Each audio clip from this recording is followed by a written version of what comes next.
All right. I think I'm live on YouTube. This is so fun. This is the first time I'm doing this. I'm going to try to simultaneously do, I'm going to do, oh, right. Here we go. Hold on one second.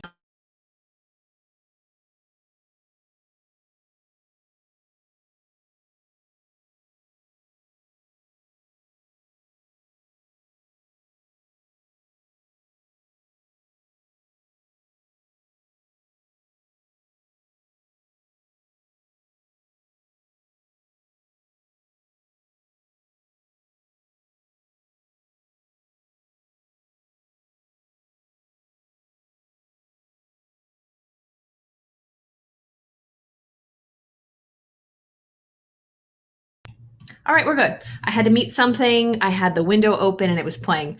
You guys, I'm a big nerd for YouTube. I love YouTube and I'm live and I'm so excited. I had to wait for verification.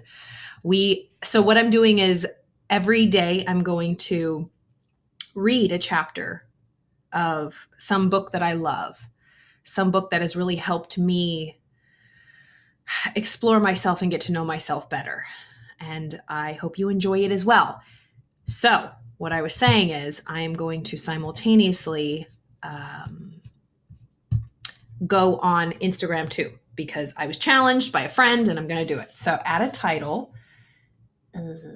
Your followers. Okay. Okay. The power. I should have this really. Power of awareness. Chapter 2. Add title. Okay. Are we doing this? My hair looks good. I'm on my iPad over here. Please just go live. I'm just connect, please. Let's just do this. Yeah.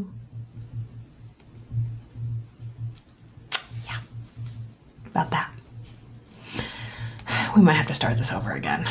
But you know what? This is life. Do I have to hold this down? I'm doing this over again. We're going to stay positive. We are going to stay positive right now. Yes, we are. Attitude is everything. Okay. It doesn't let me add a title. I'm live now. Fabulous. Let's see if I can add a title. No. Anyways, I'm live here. I'm live here. We're diving in. Neville Goddard, The Power of Awareness, Chapter 2. It's titled Consciousness. Listen in, kick back, really let this soak in. This is some dense stuff, but it's so powerful. Chapter 2, Consciousness. It is only by a change of consciousness, by actually changing your concept of yourself, that you can build more stately mansions, the manifestations of higher and higher concepts. By manifesting is meant experiencing the result of these concepts in your world. It is of vital importance to understand clearly just what consciousness is. The reason lies in the fact that consciousness is the one and only reality. It is the first and only cause substance of the phenomena of life. When they talk about what is life, it's just consciousness. Descartes said, I think, therefore I am. We are just consciousness. Every single thing is consciousness. It's just awareness. That's why it's so important to really study yourself and become aware. It'll make life so much easier. So it is of vital importance to understand clearly just what consciousness is.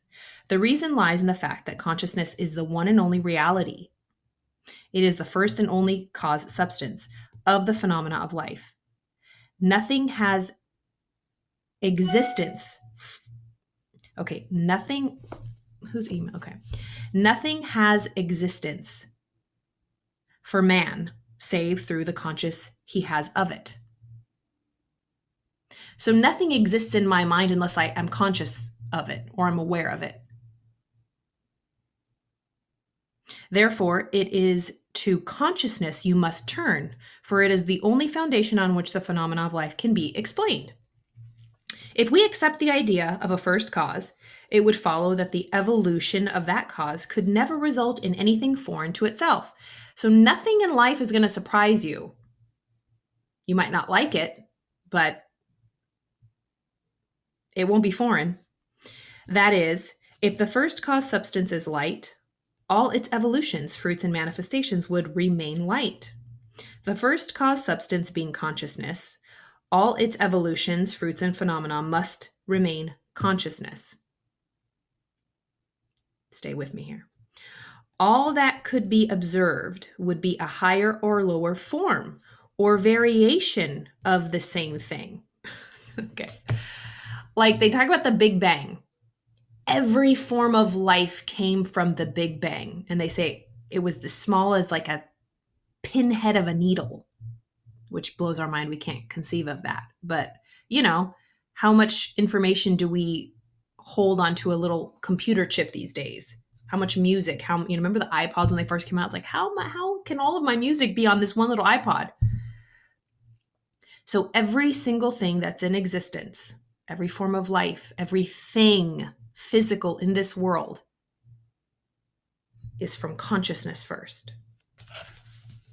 That's the first cause substance that he's talking about. All that could be observed would be a higher or lower form or variation of the same thing. In other words, if your consciousness is the only reality, it must also be the only substance.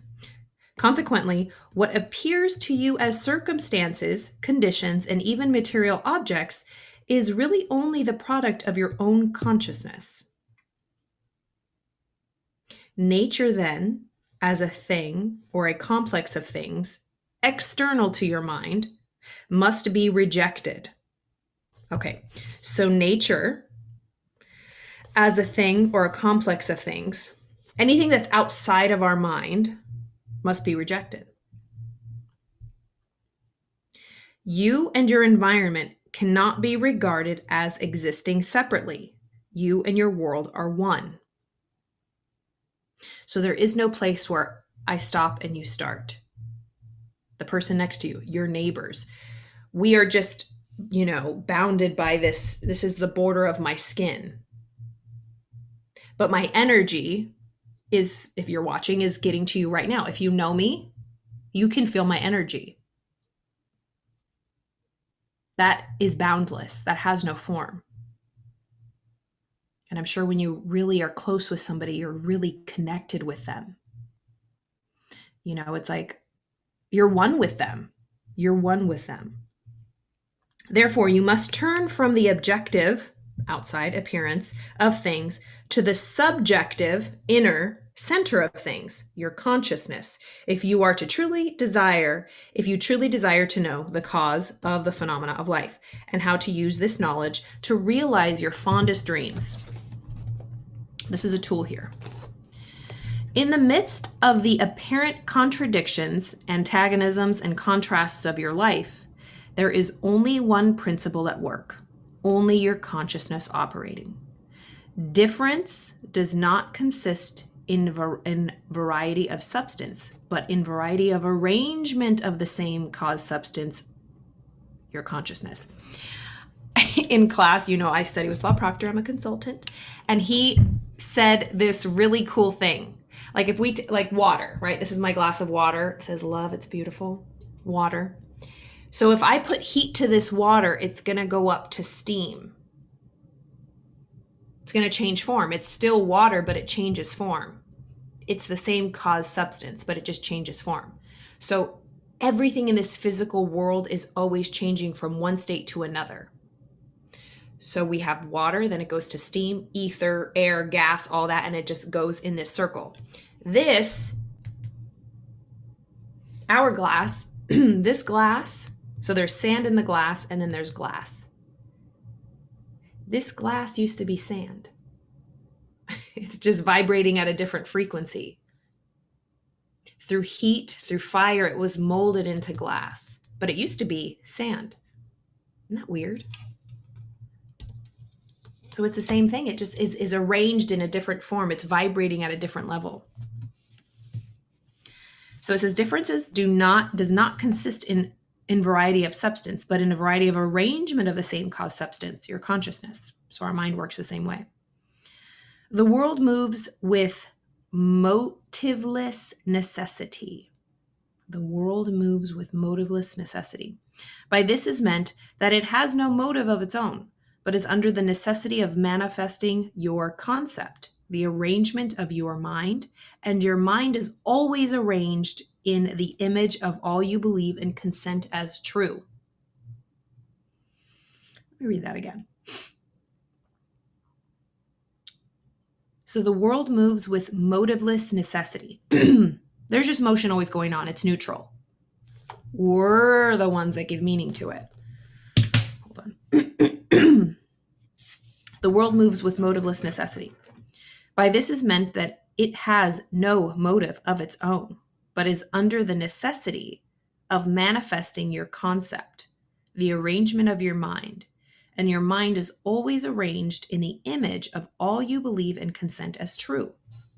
The rich man, poor man, beggar man, or thief are not different minds, but different arrangements of the same mind in the same sense that a piece of steel, when magnetized, differs not in substance from its demagnetized state, but in the arrangement and order of its molecules.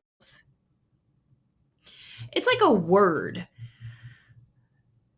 Did you ever do those puzzles when you were younger? This is a fun one. You know the word yacht? How like if you arrange the words, the letters of a word in a different way, it creates a whole new word and a whole new meaning.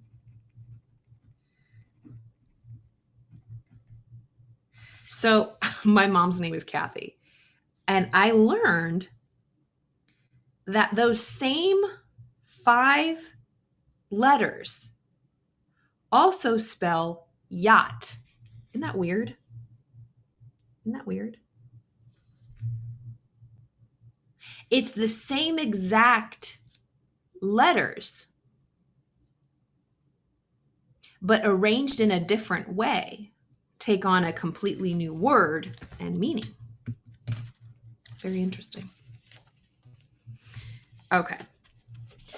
So it was saying that, you know, the only difference between a magnet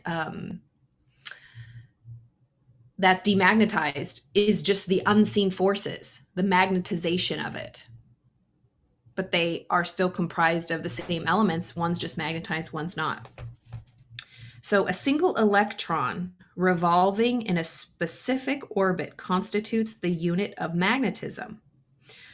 When a piece of steel or anything else is demagnetized, the revolving electrons have not stopped. Therefore, the magnetism has not gone out of existence. There is only a rearrangement of the particles so that they produce no outside or perceptible effect. When particles are arranged at random, mixed up in all directions, the substance is said to be demagnetized. But when particles are marshaled in ranks so that a number of them face in one direction, the substance is a magnet. Magnetism is not generated. So magnetism is not generated. It is displayed. Health, wealth, beauty, and genius are not created. They are only manifested by the arrangement of your mind, that is, by your concept of yourself, and your concept of yourself is all that you accept and consent to as true. Woo, all right. Yes, health, wealth, beauty, and genius really are a state of mind. I talk about that a lot in other things that, you know, the Citadel, if you were part of that Facebook group, which I'm changing to Inside Talk Show, by the way. It's a state of mind. We are what we think we are. And we will never be or manifest anything that we don't believe or that we think we're not. It's like a double-edged sword. You know, do you subscribe to the belief of, I'll believe it when I see it, or I'll see it when I believe it? What you consent to can only be discovered by an uncritical observation of your reactions to life. Your reactions reveal where you live, psychologically. Isn't that the truth? How anybody reacts, you know what's going up in here by the way they react or don't react or respond. If they're in a healthy state, they respond in a healthy way. If they react in a chaotic or upset or angry or disturbed, that means they're upset, angry, or disturbed. So we're coming to a time in life where you can't hide. You can't hide the lack of personal development you're doing. You can't hide it anymore. Everybody could see it. It's so apparent. It's an age of transparency, not just with cameras and all of the technology we have where, there's no such thing as privacy anymore. There just isn't. We all have to be comfortable with that. But what's wrong if we have nothing to hide? So your reactions reveal where you live psychologically, and where you live psychologically determines how you live here in the outer visible world. The importance of this is in your daily life should be immediately apparent. The basic nature of the primal cause is consciousness. Therefore, the ultimate substance of all things is consciousness. I know that's a lot, but I love Neville Goddard. He explains things in such a cool way. And I've read that, multiple times, and it just gets deeper and deeper. This stuff can be really dense, but it helps me get through my day. It helps with my anxiety. It helps with my depression. It helps with, being patient, challenges in life, being out of my comfort zone, really going for what I want in life. Yeah, so that was chapter 2, The Power of Awareness by Neville Goddard. I hope you enjoyed that. I'll be here every day, so I'm going to try to get a schedule going. I'm thinking 11 a.m. Pacific, which I think is 2 p.m. Eastern. And it's in the evening over in Europe. So 11 a.m. Pacific time, I will go live every day and read. And as always, I do have my 9 a.m. readings. It's a sacred time. If you're interested in that, I will give you a link to hop on. We really study these readings and we dive in. It's not for the faint of heart. If you're ready for it, if it speaks to you, if you read Neville Goddard and you want to really up your game or you're interested, you can listen in, no pressure. You don't have to have your camera on. You can just relax and enjoy. So I look forward to these readings and getting started with this new thing. And I'm so excited. And I'll see you guys soon. I don't know how to end this. End now.